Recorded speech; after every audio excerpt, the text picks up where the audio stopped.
Hello guys, इस video में हम जो भी बीएचओ डीवी के लिए डॉक्यूमेंट्स रिक्वायर्ड हैं उसके बारे में डिस्कस करेंगे। बीएचओ डीवी के रिगार्डिंग जो हमारा नोटिफिकेशन है वो 25 मार्च 2025 को आ गया था।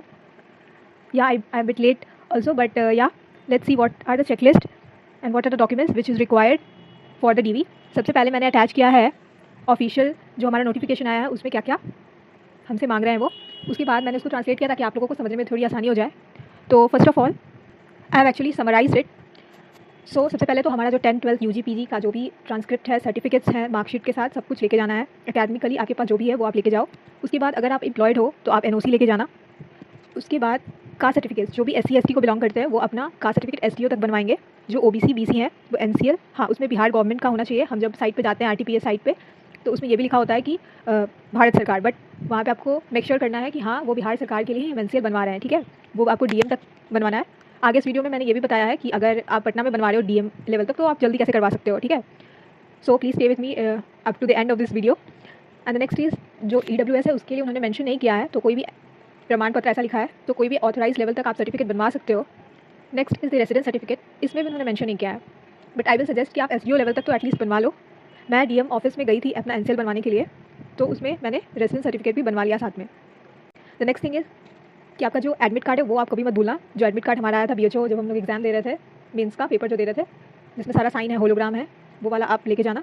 ऑल्सो आप हमारा जो इंटरव्यू हुआ था उस दिन एक और कॉल लेटर पे उन्होंने होलोग्राम चिपकाया था, वो वाला भी आप पेज लेते जाना। द नेक्स्ट थिंग इज़ कि आप जो है अपना, उन्होंने लिखा है कि 4 पासपोर्ट साइज़ फ़ोटो चाहिए, बट आई विल सजेस्ट कि आप 10 फोटोग्राफ्स रखो, क्योंकि हर चीज़ जो भी हम यहाँ पे डिस्कस कर रहे हैं ना उसकी आपको 2 कॉपीज़ बनानी है। एक तो ओरिजिनल जो भी आपका रहेगा, उसके बाद 2 उसके कॉपीज़ रहेंगे, photo copies of that those documents. तो इसीलिए बेटर होगा कि अगर आप एटलीस्ट 10 फोटोग्राफ्स तो अपने पास रखो। Next thing is character certificate which is up to the SP level. Character certificate के बारे में भी मैंने डिटेल में आगे बताया है। उसके बाद नेक्स्ट है आपका सत्यापन प्रपत्र, जो परफॉर्मा आया है साइट पर आप देख सकते हो। उस सत्यापन पत्र को अच्छे से भरना है, ठीक है। वो आपका पर्सनल है, सो मैंने इसको कवर नहीं किया है। आप इसको अच्छे से पढ़ के उस परफॉर्मा को अच्छे से भर दीजिएगा। उसके बाद एसडीएम वेरीफाइड आपके सारे एजुकेशनल कास्ट और रेसिडेंस सर्टिफिकेट होंगे। इसके रिगार्डिंग में भी मैंने आगे इसको डिटेल में वीडियो में बताया है। So let's move forward. तो सबसे पहले हम लोग कैरेक्टर सर्टिफिकेट के बारे में थोड़ा समझ लेते हैं, क्योंकि ये थोड़ा नया है। तो ये रहा मेरा कैरेक्टर सर्टिफिकेट। ये लीगल डॉक्यूमेंट है, डाला तो नहीं चाहिए था, but for helping all those जिनको आइडिया नहीं है तो इसलिए मैंने इसको अपलोड किया है।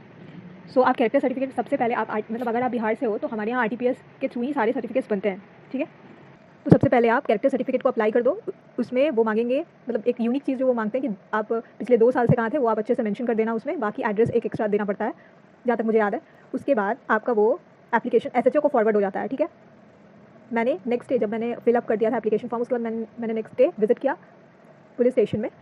उनके पास ऑलरेडी मेरा जो एप्लीकेशन था ना उनके पास था। जैसे ही मैं गई उन्होंने आधार कार्ड देखा, मैंने साथ में आधार कार्ड की फ़ोटोकॉपी भी अटैच करी हुई थी, जो मैं साथ में लेके गई थी ड्राफ्ट अपना, कि आप जल्दी थोड़ा वेरीफाई कर दो सर।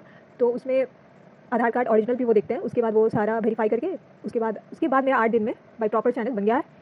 यू कैन सी कि मैंने मेरा 18 मार्च तक बन गया है। मैंने 10 को अप्लाई किया था कैरेक्टर सर्टिफिकेट के लिए, ठीक है। तो एसएचओ से फॉरवर्ड होता तो आप अच्छा रहेगा अगर आप एसएचओ के पास चले जाओ, एक बार बीच में विजिट कर लो, वेरीफाई करवा लो, ताकि आपका जल्दी हो जाए। तो हम नेक्स्ट बात करते हैं सबसे इंपॉर्टेंट एसडीएम वेरिफिकेशन के बारे में। इसमें बहुत छोटे छोटे पॉइंट्स हैं जिसको आपको याद में रखना है, ध्यान में रखना है। और मैं यहाँ पे जो भी फोटोग्राफ्स डाली हूँ वो पटना का है। पटना मेरा पटना ही डिस्ट्रिक्ट है, तो मैंने पटना से बनाया। तो जो लोग भी पटना के हैं वो लोग को और हेल्प मिल जाएगी इससे। So I have added the photo कि सबसे पहले आप जो अपना परफॉर्मा वो in the court of sub divisional magistrate जो लिखा है उस परफॉर्मा को आप डाउनलोड करोगे, आप उसको फिल करोगे, ठीक है। तो उसके बाद आप जाओगे कोर्ट में, ठीक है। कोर्ट में जाने के बाद आप एक एडवोकेट को पकड़ोगे, उसके बाद उसको कहोगे कि मेरे को वेलफेयर टिकट लगा दो एक, और 100 रुपीज़ का जो स्टैम्प होता है वो लगाना है, इसके साथ अटैच करना है। हमारे यहाँ अटैच होता है। बहुत सारे फ्रेंड्स हैं मेरे जिन्होंने उसके ऊपर टाइप भी करवाया है 100 रुपीज़ के स्टैम्प के ऊपर, तो ये भी पॉसिबल है, ठीक है। तो आपका वेलफेयर टिकट फर्स्ट पेपर के ऊपर चिपका देते वो लोग। साइड में फ़ोटो आप लेके जाना है, वहाँ पे भी 1-2 फोटोज़, मेरे 2 फोटोज़ लग गए थे तो वो साइड में वो भी चिपका देते हैं, ठीक है। उसके बाद साइन मैंने एक और जो सेकंड में अटैच किया उसमें कैसा साइन वो करते हैं, एडवोकेट का भी साइन होता है, एसडीएम का भी साइन होता है, वो मैंने शो कर दिया है। तो आप जब एडवोकेट से ये सब करवा लोगे उसके बाद आपको जो कलेक्ट्रेट ऑफिस है ना पटना का, वहाँ जाना होगा, या फिर आपका जो भी डिस्ट्रिक्ट है वहाँ पे जाना होगा, ठीक है। हमारे यहाँ मैं बता दूँ पटना में आप जैसे ही जाओगे कलेक्ट्रेट में अंदर, तो उसके राइट साइड में, तो मेन बिल्डिंग के राइट साइड में आपको जाना है। उसके बाद आपको 4th फ्लोर में जाना है। मैं लिफ्ट से, मतलब वहाँ पे लिफ्ट है तो आप लिफ्ट से चले जाना। 3rd फ्लोर है। उसके बाद वो जो सामने आपको वीडियो में दिख रही है जो रूम है उसमें एंटर करना है। उसके बाद वहीं पे ये रूम में रजिस्टर्ड है, उस पर आपको साइन करके वो चीज़ जो है यहाँ पे सबमिट कर देनी है। मैंने 2 बजे सबमिट किया था, उन्होंने कहा था आप 4 बजे के बाद आके ले लेना। 4 बजे के बाद मैं आके रिसीव कर ली थी इसका, और रिसीविंग के बाद भी आपका साइन होगा। आप अगर खुद से रिसीव करोगे तो उसमें सेल्फ लिखना होता है एंड में, ठीक है, वो आपको वो लोग बता देंगे। उसके बाद दूसरा चीज़, जो लोग डीएम तक वेरीफाई करवाना चाहते हैं अपना ओबीसी, एनसीएल या रेजिडेंस, उसके लिए यहाँ पे मैंने एक स्पेशली बता दिया है कि आप अगर पटना में करवा रहे हो ना, तो वो जो कलेक्ट्रेट की ऑफिस है उसमें आपको सीधे चले जाना है, ठीक है।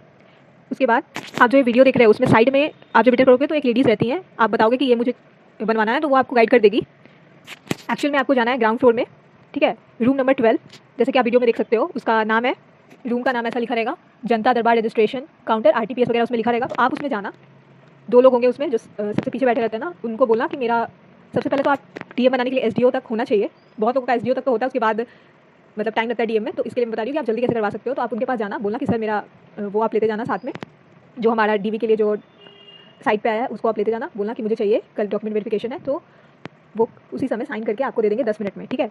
इसके पहले भी अगर एसडीओ तक भी किसी का नहीं बनाया तो मैं ये कहूँगी कि आप अपने डिस्ट्रिक्ट वाला जो भी ऑफिस है उसमें चले जाइए, जहाँ पे वो एसडीओ बैठते हैं, वहाँ जाओगे ये प्रूफ लेके कि मुझे ज़रूरत है। तो वो अगर आप सबसे पहले तो इंपॉर्टेंट ये है कि आप अप्लाई कर देना, एटलीस्ट आरओ तक बन गया है तो उसके बाद फिर से आरटीपीएस सेंटर पे अप्लाई करना होता है ऑनलाइन। उसके बाद आपके पास ड्राफ्ट होगा तभी वो लोग जल्दी करेंगे।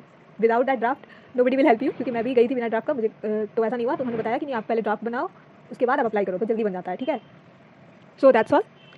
एक चीज़ और मुझे मेंशन करनी है, एक्चुअली 2 चीज़ मेंशन करनी है। पहली कि आपका जो डीवी है वो सभागार कक्ष मीठापुर में जो कृषि विभाग है ना उसमें होना है, ठीक है। और दूसरी चीज़ जो एसडीएम का मैंने बताया, तो आप प्रोफार्मा के साथ साथ अपने जितने भी एजुकेशनल क्वालिफिकेशन, कास्ट और रेसिडेंस है ना, उसको भी आप अटैच करके लेते जाना, ठीक है। उसकी एक कॉपी जरूर ले जाना, क्योंकि वो वहाँ पे सबमिट हो जाती है। ओके, तो आप याद कर लेना।